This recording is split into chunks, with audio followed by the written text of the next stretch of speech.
Alright, what's up, fellow pilots? Just giving you an update of what's going on. The kit builds are coming soon, but before I do that, if I don't do these now, I'll put them off forever. So, what I've got here is my Parkzone F4F, and I am reworking it to be, sorry, I'm digging at a picture here for you guys, to be 100% scale, as close to 100% as I can get. Right now, I did the black a while back just to test out this new paint. This new latex-based paint, latex-based paint. Gave it a great layers. Really a good shine to it too. But then you get into the area of where decals come off and stuff like that, and hanger rash, and from the flight field, all the kind of things that happen. I want to make this thing look brand new, and basically when I'm done painting it, almost to the point where you won't be able to see the foam cells.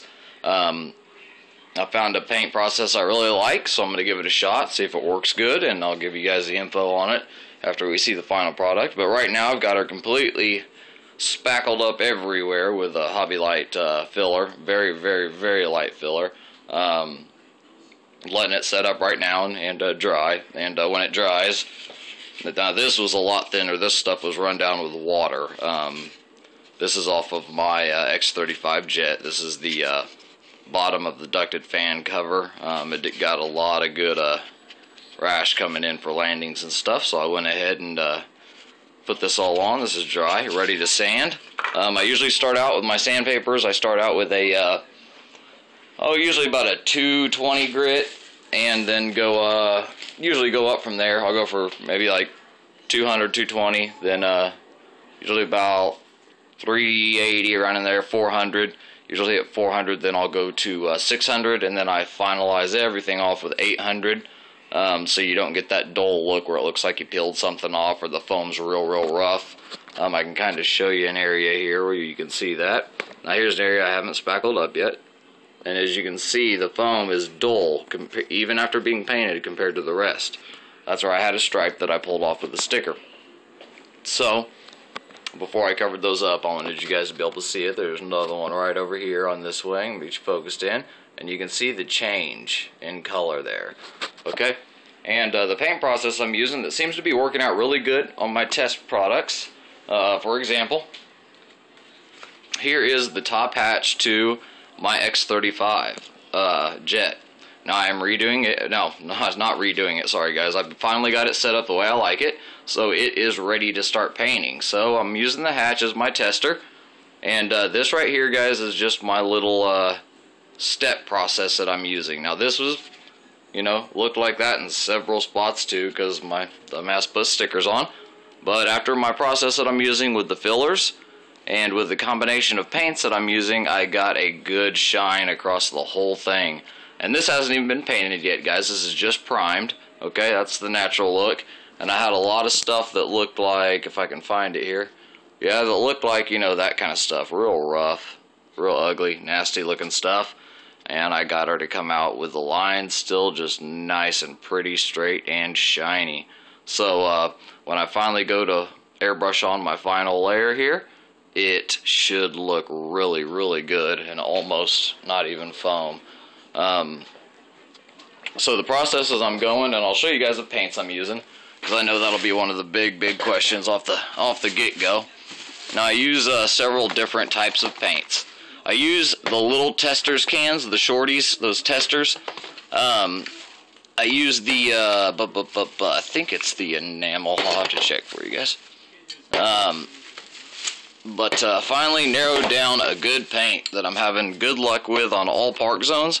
I'm having good luck with on all my EPO wings makers, and it is a local brand out of True Value Hardware. It's this stuff right here, and I'll pick up a colored one so it might be easier to read. It's called Indoor Outdoor Exo Rust Professional Rust Preventative Enamel Paint and Primer in One Gloss. Now, it's probably a similar generic to Rust-Oleum, but it's about $3 a big can. They have lots of colors in it, and in every color they have like a flat, a gloss, a satin, stuff like that. So, I got even this one, it is paint and primer in one, but they do have a gray that's a primer. I didn't pick that up, but I'm gonna go back and pick that up. So that's my new paint that I'm using that I really like. Now the black wing you just saw, that was painted on with good old Krylon H2O, and this unfortunately is one of the hardest spray paints to find. So I pretty much do my main coats with the spray paints, and then I switch over to the airbrush and finish it off there. So I'll go ahead and show you guys a paint scheme I'm going with. Now this is a scale paint scheme. This is from the European theaters. This is the F4F. Same plane right here. Go ahead and set it down here on the floor so you can see it good. Now this is going to be the paint scheme I'm going with. There's a top view right there, and there we got the side view. This is what I'm going to go with just to get away from the Parkzone look and to make it a little more scale. I also picked up an extra canopy, so I'm going to slice that canopy, the one that's currently on there, okay, and underneath that one I'm going to place the other canopy and have a servo based in here, which will be able to basically open the canopy with an extra switch. So I'm going to have an open canopy on it. Landing gear I haven't decided on yet. There's some amazing retracts I've seen guys do on here, but I'm still trying to find out info on those. Tail wheel, I'm fine with the tail wheel, but I will put a functioning tail wheel that will attach to my rudder so I can have steering. I actually got that right here. Okay, now this is the tail wheel I'm going to be using. This is the same tail wheel that is in the Parkzone Corsair. Okay, so this is just your basic push-pull steering tail cone going into your rudder servo. So that's the scheme I'm going with right there, guys. I was stuck for a while between that one and this one here, which is a US version camouflage, but it is a kind of a specialized version. It's not necessarily wartime scale. So I decided I'm going to go ahead and go with the look here. I really like this one, and I'll be able to do a little bit of modifications here and there. And I got some great pictures for antenna placements, instrument placements that I need to add on and stuff like that. So it'll get finished up looking like that. Hopefully looking really good. Like I said, it will have the sliding canopy.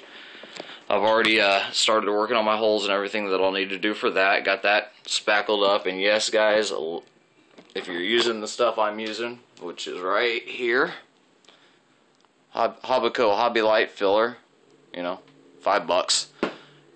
Don't be sparing with it and just barely put it on. If you've got just a little area, you'll find that it's a lot easier to just mash that stuff in everywhere, because it sands off incredibly easy. And once you sand it off, you can start priming it and you can start painting it and kind of get that dull look to go away after a little bit. A little trick I figured out that I ended up trying on here that worked really well to keep from seeing the spots that I primered, because believe it or not, there's probably 13 to 15 spots on here that were completely filled in just like that. And what I did was I did a layer. I went ahead and sanded it. In the grit order that I told you, I end up stopping usually at 800. That's my final grit. I do have 1500 if I need it, but 800 is my final grit. And go ahead and I sand it, and I go ahead and fill it in with filler.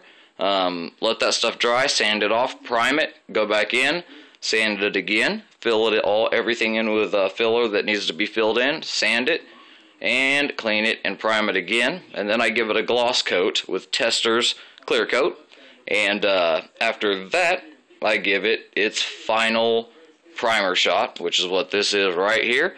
So this one right here is ready to go put on the plane and continue working on, so I can lay out my full paint scheme on my X35. So that's what's going on now. Right now we're doing the F4F. Mustang is next. I'm actually kind of doing them both at the same time, but the videos will be, let me focus that in. The videos will be separate. So you see what she looks like now, guys. Horrible. Horrible. But I guarantee you we'll have a pretty looking plane when we're done, and scale too. So stick around. That's what I got going on. Thanks, guys.